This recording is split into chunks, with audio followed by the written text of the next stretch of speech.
നമ്മള് പ്രമേഹ രോഗത്തിൽ ഹൃദ്രോഗ സാധ്യത വളരെ കൂടുതലുണ്ടെന്ന് എപ്പോഴും പറയാറുണ്ട്. അപ്പൊ ഹൃദ്രോഗത്തിനെ പോലെ തന്നെ വലിയ രക്തധമനികളാണ് കാലുകളിലുള്ളത്. ഈ രക്തധമനികളിലൂടെയുള്ള രക്തയോട്ടം നിലയ്ക്കുമ്പോൾ അല്ലെ കുറയുമ്പോൾ ഉണ്ടാകുന്ന ഒരു അവസ്ഥയാണ് പെരിഫറൽ വാസ്കുലർ ഡിസീസ് അല്ലെ പെരിഫറൽ ഒക്ലൂസീവ് വാസ്കുലർ ഡിസീസ് എന്ന് പറയും.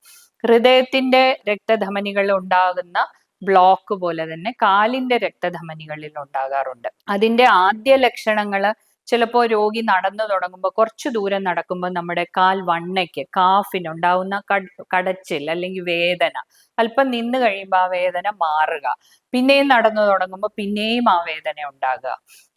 ഇതിനെ ക്ലോഡിക്കേഷൻ എന്ന് പറയും. അപ്പൊ ഇത്തരത്തിലുള്ള ഒരു വേദന നടക്കുമ്പോൾ ഉണ്ടാകുന്നുണ്ടെങ്കിൽ അതൊരു പ്രമേഹ രോഗിയാണെങ്കിൽ തീർച്ചയായിട്ടും അതിലേക്ക് ശ്രദ്ധ കൊടുക്കേണ്ടതാണ്. പ്രമേഹ രോഗത്തിനപ്പുറത്തോട്ട് ഏറ്റവും അതിന് തീവ്രമാക്കുന്ന ഒരു ഘടകം എന്ന് പറയുന്നത് സ്മോക്കിംഗ് ആണ്.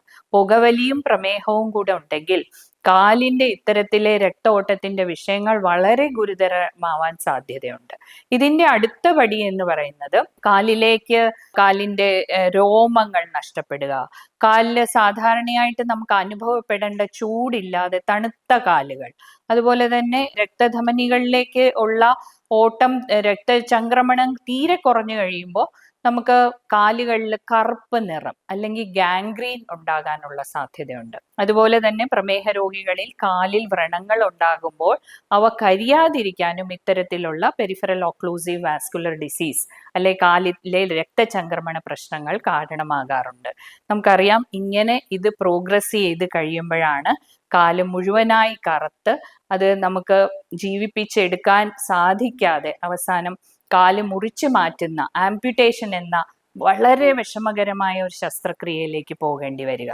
അപ്പോൾ ഇത്തരത്തിൽ ഉള്ള സീരിയസ് ആയിട്ടുള്ള കാലിന്റെ രക്തചംക്രമണ പ്രശ്നങ്ങൾ ഒന്ന് നമ്മൾ തിരിച്ചറിയുക, രണ്ട് അടിസ്ഥാനപരമായിട്ട് ഉള്ള പ്രമേഹം എന്നുള്ള പ്രശ്നം കൈകാര്യം ചെയ്യാതെ കൃത്യമായി നിയന്ത്രിക്കുക. പുകവലി കുറയ്ക്കുകയല്ല, പാടെ നിർത്തുക. കാരണം പുകവലിയും പ്രമേഹവും കൂടെ ആവുമ്പോൾ രക്തചംക്രമണ പ്രശ്നങ്ങൾ വളരെ തീവ്രമാവാറുണ്ട്. അപ്പം കൊളസ്ട്രോളിന്റെ പ്രശ്നങ്ങൾ, ഹൈ ബ്ലഡ് പ്രഷർ, സ്മോക്കിംഗ്, ഇവയെല്ലാം നമ്മൾ കൃത്യമായി നിയന്ത്രിച്ച് നിർത്തുക.